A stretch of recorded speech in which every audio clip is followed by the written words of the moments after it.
I'm Kate Bowles and I teach in the Media and Cultural Studies program at the University of Wollongong. And because my research is in not so much what films Australia makes, but Australians going to the movies, I started to notice that Australians don't go to see Australian films.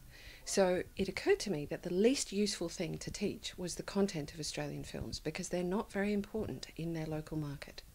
Well, the thing that's interesting about the research is that not only are people not seeing Australian films, but they are starting to go to the movies less overall. They're at home and they're on YouTube. YouTube isn't very expensive to produce.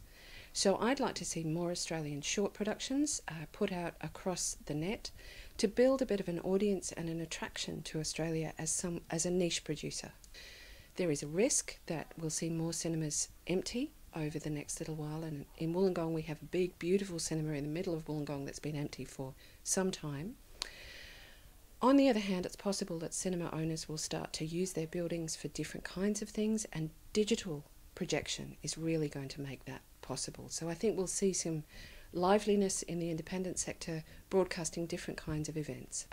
One of the things that impacts on cinema attendance is the rising cost of petrol. If people have to drive a relatively long way to go to the movies and then have to pay not only the ticket price but for the food or in some cases also parking, it all gets a bit much. And I think cinema is one of those things that suffers a bit when the economy is in a slightly demoralised state.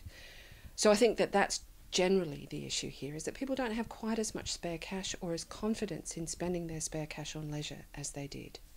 But I think for Australians in regional areas like Wollongong, it's probably time to really stimulate the regional film festival circuit and say, let's do something a bit different with the kind of stuff we can make at home and we can put online.